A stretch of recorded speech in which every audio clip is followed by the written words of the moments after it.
जानकारी मिल रही है। वक्फ कानून को लेकर सुप्रीम कोर्ट में सुनवाई हुई है और कल फिर इस मामले को लेकर सुनवाई होगी। आपको बता दें कि आज दोनों पक्षों को 2-2 घंटे का वक्त दिया गया था अपना अपना पक्ष रखने के लिए, अपनी अपनी दलीलें पेश करने के लिए। कल फिर से इस मामले को लेकर सुनवाई होनी है। वक्फ कानून को लेकर सुप्रीम कोर्ट में ये मामला चल रहा है। सुनवाई आज भी हुई है, कल फिर इस मामले को लेकर सुनवाई होनी है।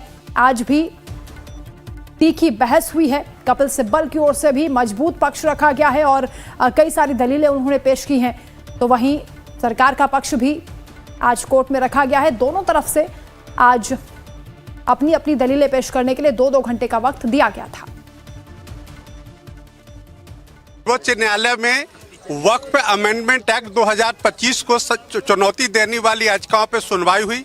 आज मुस्लिम पक्ष के तरफ से उनके तमाम सीनियर एडवोकेट्स यानी कि कपिल सिब्बल साहब, doctor Abhishek Manu Singhvi, Rajiv Dhawan, mister CU Singh और हुफेजा अहमदी सबों ने अपना पक्ष रखा है।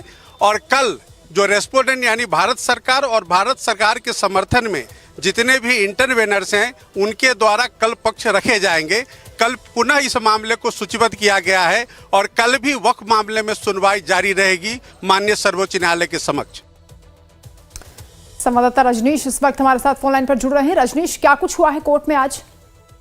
देखिए, आज लंबी हियरिंग चली है और याचिकाकर्ताओं के वकील से जो लोग वक्फ संशोधन कानून का विरोध कर रहे थे उनके तरफ से अलग अलग तमाम जो वरिष्ठ अधिवक्ता थे उन लोगों ने अपनी बात रखी है। चाहे वो कपिल सिब्बल हो, चाहे वो फिर सीयू सिंह हो या फिर अभिषेक मनु सिंघवी हो, हुजैफा अहमदी हो, सभी लोगों ने अपनी अपनी बात रखी है और कोर्ट को कन्विंस करने की कोशिश की है कि ये जो कानून लाया जा रहा है बिल्कुल गलत है। 3.5 घंटे का इस पर एसडी ने कहा कोर्ट को, माननीय न्यायालय को, चीफ जस्टिस को, कि 3.5 घंटे का वक्त उन्होंने आज लिया है। तो कोर्ट ने स्पेसिफाई किया कि 3 घंटे 30 मिनट नहीं, 3 घंटे 45 मिनट तक का वक्त उन्हें दिया गया है आज। तो उनका कहने का मतलब था सॉलिसिटर जनरल का कि कल इस बात का ख्याल रखा जाए, कल फिर से हियरिंग होनी है और कल जिसके पक्ष में, सरकार के पक्ष में जो दलीलें हैं वो दी जाएंगी। तो कल की सुनवाई बहुत महत्वपूर्ण होगी। देखिए, पहले चीफ जस्टिस ऑफ इंडिया ने बनना यह कह दिया था कि we will go through detail hearing, यानी पूरी तरह से हम लोग इस पूरी हियरिंग को लंबा चले तो चले, लेकिन हर किसी की बात को रखा जाएगा, हर किसी की बात को सुना जाएगा और उसके बाद ही कोई अंतरिम आदेश लाया जाएगा। तो आज इतनी लंबी सुनवाई चली, ये उम्मीद थी कि 4 घंटे की सुनवाई में 2-2 घंटे दोनों पक्ष को मिलेंगे और आज ही कोई अंतरिम आदेश आ जाएगा। लेकिन चूंकि एक ही पक्ष ने 3 घंटे 45 मिनट का वक्त ले लिया तो आज सुनवाई पूरी नहीं हो सकी है। अब कल फिर से यह सुनवाई होगी। वरना जी बिल्कुल रजनीश, दोनों पक्षों की ओर से क्या उम्मीद की जा रही है आज की सुनवाई के बाद?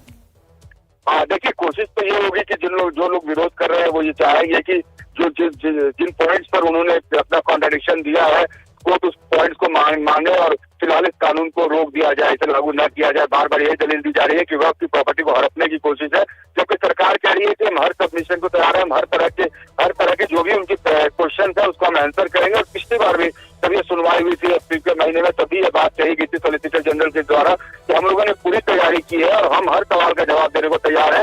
इस कानून में कहीं कुछ भी गलत नहीं है, किसी के अधिकार का हनन नहीं हो रहा है, कहीं आर्टिकल 14, आर्टिकल 15 का वायलेशन नहीं हो रहा है, जिसकी बात बार बार जो याचिकाकर्ता को वकील है वो बार बार ये कह रहे हैं कि आर्टिकल 14 का, आर्टिकल 15 का वायलेशन है।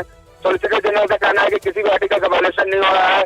हम लोग हर बात को पूरी तरह से जांच परख कर इस कानून को लेकर आए हैं। तो अगर इस पर जो भी दलीलें दी जा रही है उस पर हम जवाब देंगे। तो कल क्या जवाब सरकार की तरफ से आता है और माननीय चीफ जस्टिस ऑफ इंडिया को किस तरीके से कन्विंस कर पाते हैं ये देखना होगा, क्योंकि दोनों तरफ से अलग अलग तरीके से दलील दी गई है। अब किसके दलील में कितना दम है ये कल जो आदेश आएगा वरना इस पर पता चलेगा। जी बिल्कुल, बहुत शुक्रिया रजनीश आपका तमाम जानकारी के लिए। तो वक्फ कानून के खिलाफ जो याचिकाएं कोर्ट में दी गई हैं उन पर सुनवाई आज हुई है।